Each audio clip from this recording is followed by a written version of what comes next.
મિત્રો, આજના વ્યસ્ત જીવનમાં આપણા દરેક પાસે સમયનો અભાવ છે. દિવસભર કામ, ચિંતા, દોડધામ. પણ જ્યારે રાત્રે આરામ કરવાનો સમય આવે છે ત્યારે ઊંઘ આંખોથી દૂર ભાગી જાય છે.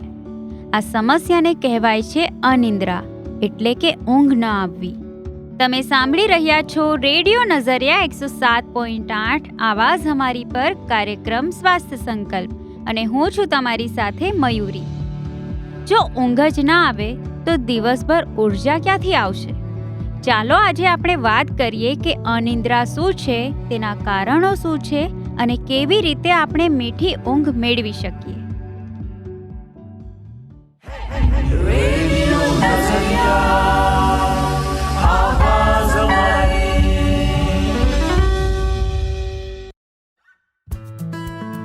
અનિદ્રા એટલે માત્ર એક રાત ઊંઘ ના આવવી એવું નહીં, પરંતુ વારંવાર ઊંઘમાં મુશ્કેલી થવી. જેમ કે કોઈને રાત્રે ઊંઘ જ ન આવે, કોઈને વચ્ચે ઊંઘ તૂટી જાય અને ફરીથી ઊંઘવાનો પ્રયત્ન કરે તો પણ ઊંઘ ના આવે, તો કોઈને વહેલી સવારમાં ઊંઘ ખુલી જાય. આ ત્રણેય સ્થિતિઓ અનિદ્રાના ભાગ છે. અનિદ્રાના ઘણા બધા કારણો હોઈ શકે છે, જેમ કે તણાવ, ચિંતા, ડિપ્રેશન, મોબાઈલ અને સ્ક્રીનનો વધુ ઉપયોગ, અનિયમિત જીવનશૈલી અને ખોરાક, હાનિકારક વસ્તુઓનું સેવન અને દવાઓના સાઇડ ઇફેક્ટ. એક સર્વે મુજબ વિશ્વમાં લગભગ 30% લોકો જીવનના કોઈને કોઈ તબક્કે અનિદ્રાનો સામનો કરે છે. આજે આપણે અનિદ્રાના વિષયને લઈને ઘણી બધી મહત્વની જાણકારી જાણીશું, પરંતુ તેની પહેલા લઈશું એક નાનકડો બ્રેક. ત્યાં સુધી સાંભળતા રહો તમારી દોસ્ત મયુરીની સાથે રેડિયો નઝરિયા 107.8 આવાઝ અમારી.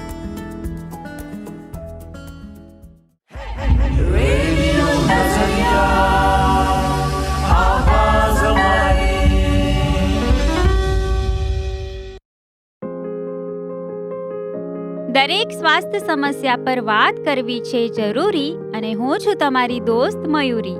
તમે સાંભળી રહ્યા છો રેડિયો નઝરિયા 107.8 આવાઝ અમારી પર કાર્યક્રમ સ્વાસ્થ્ય સંકલ્પ, જેમાં આજે આપણે વાત કરી રહ્યા છે અનિદ્રાના વિષય પર.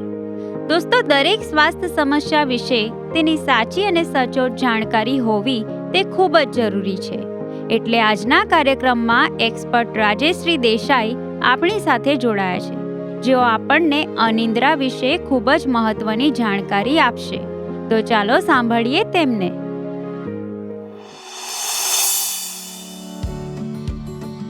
નમસ્કાર, રેડિયો નઝરિયા 107.8 માં આપનું સ્વાગત છે. સૌપ્રથમ અમારા શ્રોતાઓને આપનો પરિચય આપો. Thank you Mayuri. હું રાજેશ્રી દેસાઈ, મોટિવેશનલ ટ્રેનર અને આધ્યાત્મિક હીલર છું, અને સમાજની અંદર અત્યારે જે કંઈ ડિપ્રેશનને એ ચાલે છે એમાં કાઉન્સિલિંગ કરું છું. નેચરોપેથી ડૉક્ટર છું અને સમાજને એક નવી દિશા મળે એના માટે કાર્યરત છું.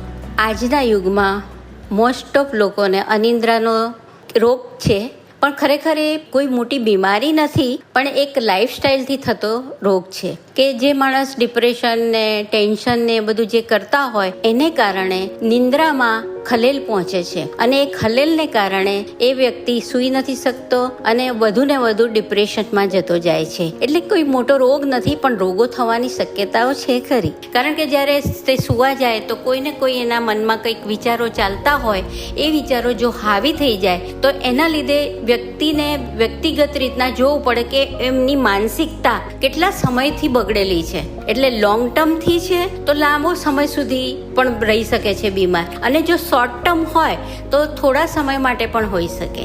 અનિદ્રામાં માનસિક કારણોની સાથે સાથે શારીરિક કારણો પણ છે. કારણ કે માણસ જે કંઈ પણ ખાય છે, પીએ છે અને જે કંઈ પણ જોવે છે ઇન્દ્રિયો માટે, એ પણ ખૂબ અસર કરતું હોય છે. અત્યારની જે લાઈફસ્ટાઈલ જોવા જઈએ તો આટલા બધા ઇક્વિપમેન્ટ વધવાના કારણે એની લાઈફસ્ટાઈલની અંદર જે ચેન્જીસ થયા છે એને લીધે જે માનસિકતા બદલાઈ છે, અને જે ખોરાક પણ અગત્યનો ભાગ ભજવે છે એને કારણે પણ થઈ શકે છે.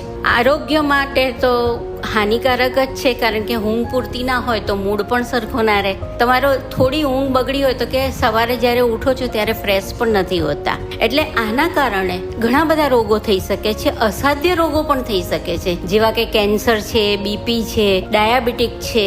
એ તમામ રોગોનું મૂળ કારણ જોવા જાવ તો આ એક અનિદ્રા છે, એક રોગ કરતા કારણ વધારે છે. એનાથી આ બધી બીમારીઓ થવાની શક્યતા છે અને લાંબા ગાળે આનાથી મૃત્યુ પણ થવાની શક્યતા પણ ખૂબ રહેલી છે. આપણે જે નિયમિત સવારે ઉઠીએ છીએ ત્યારથી લઈને રાત સુધી જે કંઈ પણ કરીએ છીએ એ પણ જોવાનું રહેશે કે મારી અંદર મતલબ શું ચાલી રહ્યું છે અને હું કઈ રોંગ વે, ખોટા રસ્તે જઈ રહ્યા કે જેને લીધે બીમારીનો ભોગ બન્યા છે.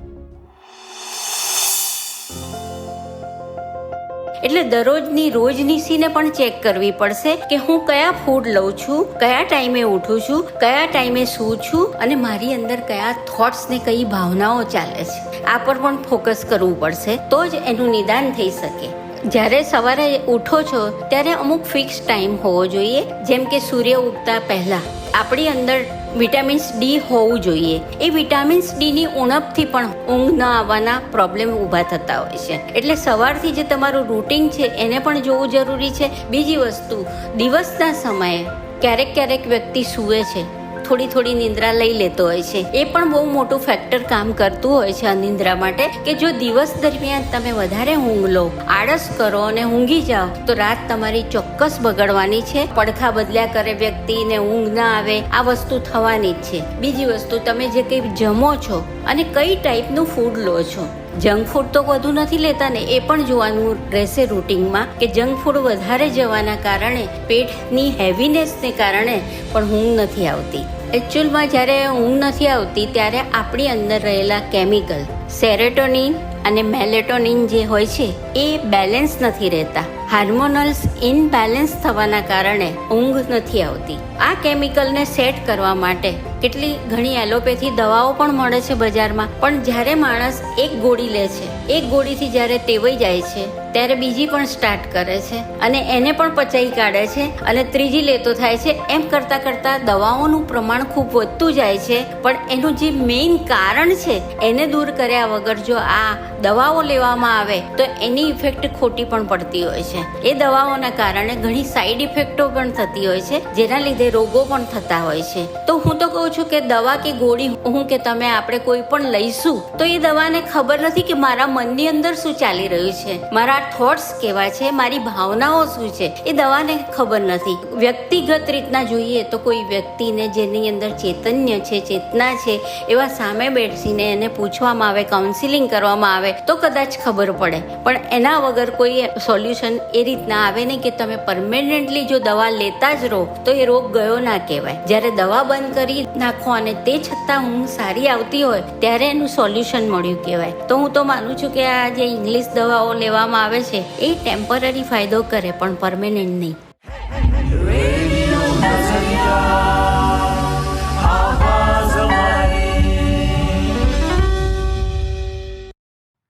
ખૂબ જ સરસ અને ઉપયોગી માહિતી રાજેશ્રી દેસાઈ આપણને આપી રહ્યા છે દોસ્તો. પણ જાણકારીઓનો ખજાનો હજી બાકી છે, એટલે મહત્વની જાણકારી સાંભળવાનું ચૂકશો નહીં. મળીએ થોડી જ વારમાં અને વધુ જાણકારી મેળવીએ એક્સપર્ટ રાજેશ્રી દેસાઈથી. ત્યાં સુધી સાંભળતા રહો રેડિયો નજરિયા 107.8 આવાઝ અમારી.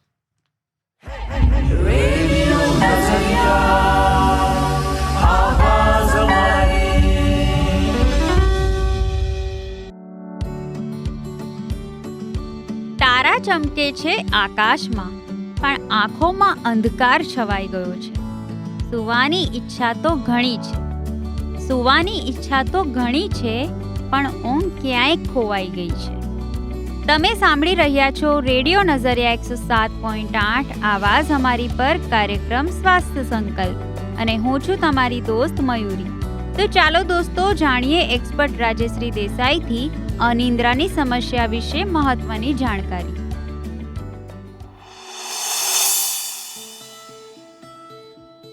કાઉન્સિલિંગ જે કરવામાં આવે છે એ હું કહીશ કે બહુ બેટર છે, કારણ કે વ્યક્તિગત રીતના મનુષ્યની સામે એક વ્યક્તિ બેસીને ડૉક્ટર કે કાઉન્સિલર જ્યારે એને પૂછે છે ત્યારે પોતાના મનની જ્યારે વાતો કરે છે ત્યારે એ વ્યક્તિ મનથી હળવો થઈ જાય અને એ હળવાશને કારણે એના રોગના જે ફેક્ટર હતા એ બંધ થઈ જાય અને એની અંદર એક નવી સ્ફૂર્તિ જાગે તો એને ઊંઘ આવી શકે છે. પછી CBT કરીને પણ જે છે, CBTમાં પણ એવું કરવામાં આવે છે કે એની અંદર કયા થોટ્સ ચાલી રહ્યા છે એનું અવલોકન કરવામાં આવે. એને અમુક ક્વેશ્ચનો પૂછીને વ્યક્તિને અને ખબર પડે કે એને અનિદ્રા કયા કારણથી થઈ છે. કારણને જો પકડવામાં આવે, માનો કે કોઈ વ્યક્તિને ઘરમાં ઝઘડો થતો હોય, હસબન્ડ વાઈફ હોય, માતા પિતા હોય, બાળકો હોય, કોઈ વ્યક્તિથી વ્યક્તિ પરેશાન હોય અને એ ફેક્ટર કામ કરતું હોય રિલેશનને લઈને, તો એ રિલેશનને હળવા કેવી રીતે બનાવવા એના જો ઉપાય કરવામાં આવે તો કાઉન્સિલિંગ કરે એ પણ બેસ્ટ છે. અને અમુક અંશે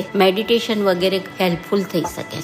સ્ટ્રેસના કારણે જો નિંદ્રા ના આવતી હોય તો સૂતી વખતે હું તો કહીશ કે પગ આપણા જે છે એને ઠંડા પાણીમાં ધોવા જોઈએ.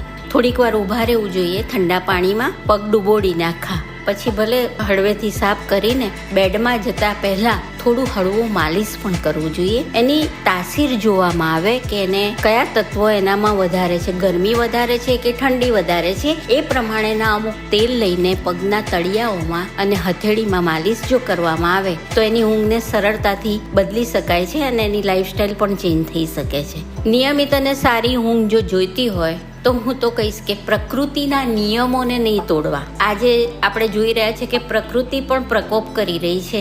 એનું સીધું કારણ એ છે કે મનુષ્યની ક્યાંક ને ક્યાંક વિચારમાં વિષમતા છે અને પ્રકૃતિની સાથેનો જે તાલમેલ નથી.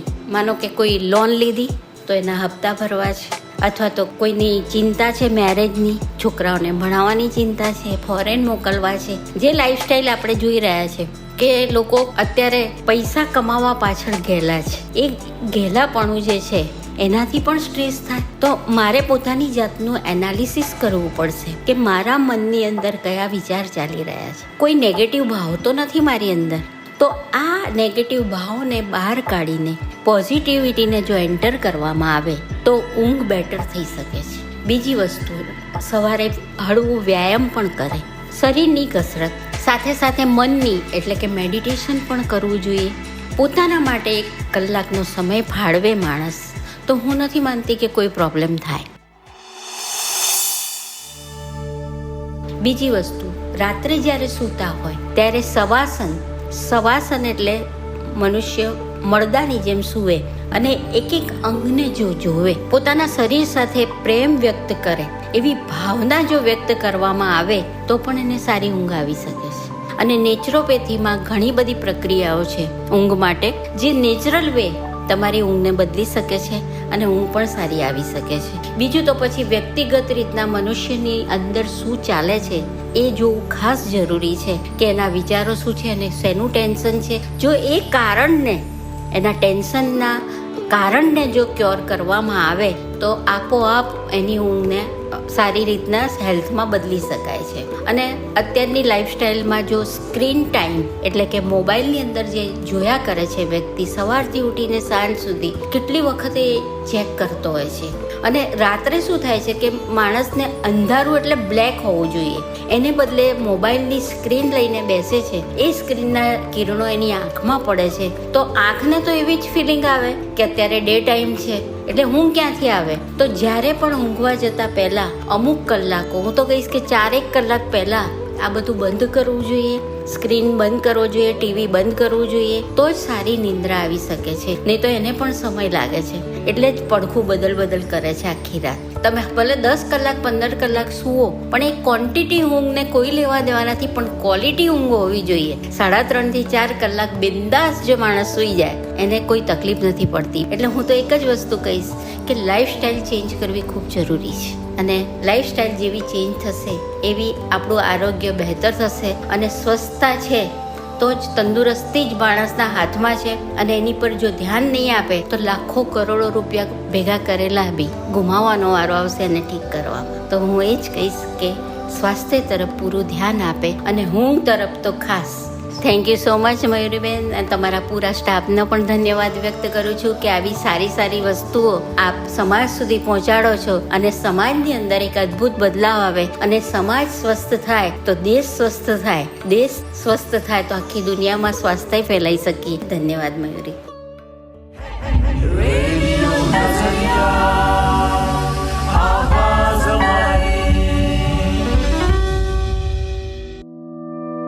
આજના કાર્યક્રમમાં આપણે અનિદ્રાની સમસ્યા વિશે ખૂબ જ જરૂરી જાણકારી જાણી.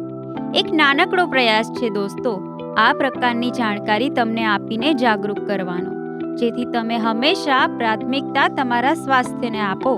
મને આશા છે કે આ જાણકારી તમને બધાને ઉપયોગી થશે.